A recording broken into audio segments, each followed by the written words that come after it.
Welcome to Navigating the Customer Experience. Want to improve your organization's customer service? Looking for insider tips to knock your customer socks off? Then you're in the right place. Here's your host, Yanique Grant. Welcome to Navigating the Customer Experience. On today's episode, our guest is Keith Goode. Keith, in the digital world, is working towards growing exponentially, right? Because we know the digital world is growing exponentially. But how is all of this data impacting an organization's most valuable asset, their people? Well, he believes this is an area of immense opportunity, and it is the primary reason that he joined ZeroedIn Technologies. Their goal is to transform HR, talent, and business data into actionable workforce intelligence used to make better, faster, and more informed decisions. He shares in his clients' excitement of the work that he does with them, the valuable information to decision makers from their once untapped data, often stored across a wide range of systems. With over 20 years delivering human capital management and business intelligence solutions, it is exciting to utilize tools and techniques such as data mining, collective listening, machine learning, and predictive modeling in a platform that solves real-world HR and business issues. So, without further delay, sit back, plug your earphones in, and let's jump right into this conversation with Keith. Welcome, Keith. Thank you so much for having me, Yanique. I'm really looking forward to our conversation. Awesome. So, we always like to give our guests an opportunity to share a little bit about their journey, how you got from where you were to where you are today. Great. Well, my background is in information management systems. So I've always been on the technical side, spent a lot of time managing organizations in their reporting. And I've also spent a lot of time in HR space, whether it's with benefits, learning, payroll, core HR. So I've been able to put those items together where I can bring together reporting and that understanding of people and HR to help them make better decisions regarding their people using historical data. All right. Awesome. So, can you share a little bit about your organization, the one that you're currently engaged working with? What do they do? What value are they adding to our planet? Yes. So our organization started many years ago. So our founder, I've known since the early '90s, and we worked together developing a learning management system back then. And what we've always found is that in the HR space, there are very siloed solutions. Whether again you're talking about learning, or you're talking about core HR, or you're talking about benefits and pay. And what we found is that all these systems are data rich but Mhm. information poor. They'll be able to provide a lot of information about that core subject, but when it comes to managing your people, you need to have that information spread across a wider range of data. So that was the need for developing Zeroed In. And what we are able to do is, again, bring data from multiple different siloed systems and then present it as a single point of truth regarding how employees are interacting within the organization. All right. So, in terms of bringing all of the data together and maybe some of your top successes in working with different clients and trying to help them to understand their data, to manifest it in such a way or collate it in such a way that it can maybe be repurposed for designing a better customer experience, designing a better journey for the customer, even creating better solutions. Could you share with our listeners maybe one or two success stories? You don't have to mention the company's name, just kind of, Yeah, talk generally just to kind of give us an example of how that works. definitely. So, some great examples. We've worked with organizations that had people working outside and doing a lot of work outside. So, not only were we able to work with an organization's core HR information, we were able to also correlate that information to weather data. So, imagine being able to understand how your people are working, how they're performing, what types of certifications they have, but also correlating that to performance. And because they're working outside, we're able to look at weather patterns and figuring out, what people can be doing and how they can be more efficient based off of the weather patterns, and then, using that as correlation and reporting. We've Mhm. also done a lot of work in the retail space. So organizations again have people that work in retail organizations that are typically seasonal. the turnovers are high. But what we're able to do is pull that information and correlate it with actual performance figures, such as sales at the store level, hourly sales rates. So now you have a better picture of those people in the stores and in the retail population that are performing well versus maybe those that haven't. And you can look at those factors that might be contributing to that. Not only that, you can provide that information to store managers, district managers, regional managers, and then they can better prioritize who should get preferred hours. Who needs to have a little bit more coaching, who needs to have a little bit more training in order to maximize potential sales output. Agreed, agreed.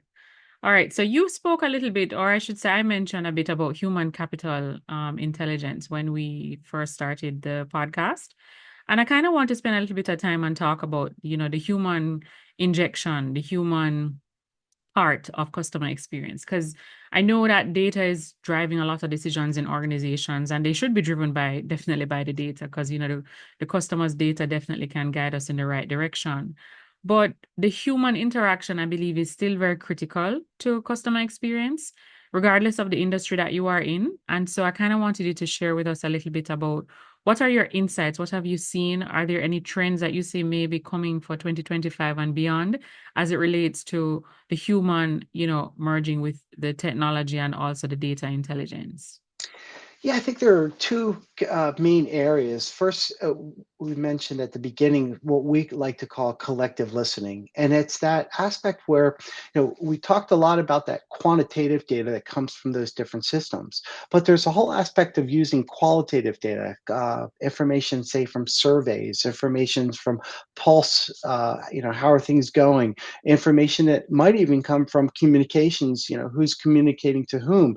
All that is digitized, and all that is part of the organization's assets. So we've been able to correlate that quantitative information that comes from systems with that qualitative information that comes from the voice of the people in order to help understand how things are working in the organization. So Mm. that's one.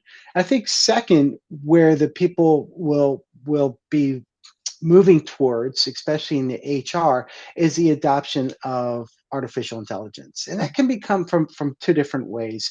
First of all, you've got these great AI models, or they also called machine learning models, that can look at historical data and come up with fantastic predictions based off that historical data. Secondly, in the AI space, there's what we call large language models, which they understand language just like they understand images, just like they understand sound.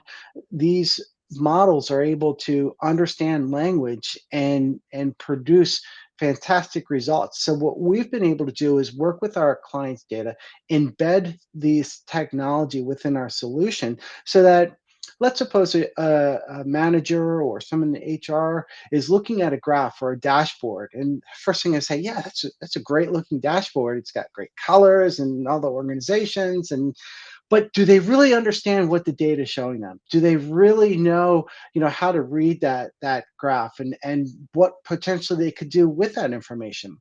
So we're able to take that data that was used to populate that graph and send it to an AI model, a large language model with specific prompts. Like, what do you see that's unique about this data set? What are the highs? What are the lows? How is this trending? So the AI model can do that analysis of that data and present it back with specific prompts like, well, give us some ideas of what actions could be taken from this data. And it's absolutely fantastic on what being able to able to return. So imagine you're looking at the graph, but then reading a whole paragraph that's describing what that data is and what actions could come from that. And Mm. it's a fascinating world. So users don't have to be technologists; they don't have to be data scientists to understand what's being presented to them from that historical data in specialized graphs. Mm. So artificial intelligence can do so much. Just listening to you speaking just now, I'm thinking to myself, in another couple of years, is it that people won't really be using any of their brain power? Because, just you don't really need to do any critical thinking, because, it's just going to give you all the information that you need. And it could misguide you. It could tell you something that, just doesn't exist. So where is that line that you draw that you say, okay, yes, this is what the system says, but in my heart or my gut is telling me that, this is just not the way it is. I'm glad you asked because I'm a realistic and I'm also optimistic. And I think it's going to just make us better. I mean, let's not be afraid from it. Let's not run from it, but let's use it to make our own talents even better. Mm-hmm. Right. For example, using that information, using that say information that comes from that AI model to even make better decisions, to take that a step further to say, oh, well, that's giving me some ideas over here. Let me run with that, explore that more. So I think there's opportunity to I don't think it takes away from our job. Yes, you could say, yep, AI presented a really nice results here. I'm done. I don't have to do anything more. Or you could say, wow, that's really interesting. Let's go further. Let me use my insights, my historical aspects and then merge it with that information to see where it can go further. So I don't look at it as a end game. I look at it as just a starting point. All right. Love it. Love it. Love it. Thank Mhm. you so much for sharing, Keith. Now, Yeah. Keith, can you also share with our listeners what's the one online resource, tool, website, or application that you absolutely can't live without in your business? I would say that I can't live without. Um, I'd have to say our own. We utilize our own platforms internally. We use it to generate correlations all the time. It's easy to use. It's easy to pull in data and work with it. And there's not a day that goes by where I don't find it fascinating to be able to bring in core sets of information for our clients and pull nuggets of valuable information that they're going to move forward with it. So yeah, I know that sounds corny, but it would have to say Your what we internal currently system. develop. Yeah, Okay. Sounds good. Don't find a yeah. lot of guests actually, have so much confidence in their own internal systems that they're like, yeah, I can't live without my system. I mean, like realistically, do you think if you left Zeroed, you would still be using that system, even if you were doing like consulting work? It's that good? I've thought about that, and what we do in the industry, I would be miserable without it. If I left my job and I went to a large organization and says, "Hey, Keith, we want you to head up our HR analytics um, strategy and so forth," I'd be like, "Great." The first thing I'd do is look for a platform, and because they only have three choices: you either develop it yourself, or you go to a third party platform, say one of our competitors, but it's what we call a black box solution. I'd have to get my data in their format, and then I get their metrics the way they've just prescribed them to me. Well, Mm-hmm. suppose my business is unique. Suppose I have a unique population, and suppose that black box, I don't know what's going into. I don't know how those metrics are established, and I want to create my own. Well, that's where we fit in. We're kind of in the middle between the black box solution and having to do everything yourself. And so if I had that job, I'd be really disappointed because I don't, without us, I don't know what I would do. That's awesome. All right. Mhm. Okay, Keith, can you also share with our listeners maybe one or two books that you've read? It could be a book that you read a very long time ago, or even one that you've read recently, but it has had a positive impact on you. Well, I have to be honest, it would be the Bible. I read That's it awesome. pretty regularly, and you know, after 2,000 years, it's just amazing the insights that you can still gain from it and how Hmm. relevant it can be. So, yeah, I'd put that right at the top. Perfect, perfect. All right. Now, can you also tell our listeners what's the one thing that's going on in your life right now that you're really excited about? Either something you're working on to develop yourself or your people. Um, Thank you for asking. Great question. I have two daughters that are in their mid and early 20s. They've all graduated and they're now working in their own career. One is a teacher, works for an accounting organization. And it is so wonderful to see young people engaged and to see them at this time in their life so eager to start their life to be independent is fantastic. It gives me hope for the younger generation to see them working and developing value for their organizations is great. To see them in a field and fields that really I believe they were built for. My one daughter works with so in a very difficult school system, and she loves it. She wouldn't trade it for anywhere else. It's like she's in the right spot. Yeah. So I think what's fascinating is to see young people today becoming independent and developing value in their own way. Mm-hmm. All right, perfect. It kind of, when you were talking just now about your daughter working in a very difficult school system, because I do have a few friends that are teachers overseas as well. And I think one of the things that I think for any profession, really, you really have to have passion for what you're doing. Like genuinely love what you're doing, because if you don't genuinely love it, then what happens on the days when you just don't have the motivation? You're faced with obstacles or difficult people to deal with or systems that aren't working the way you want them to work. I think at the end of the day, what will push you forward is that passion. So even in a difficult school system, when the policies and procedures might not be working for you, you're dealing with kids who are coming from broken homes. Really and truly, it's her determination, her intrinsic, that motivation inside of her that's pushing her every day to say, this is what I really love. I love to help these kids. I love to see the look on their face when they're achieving something. And I just wish everybody could have that passion for what they're doing.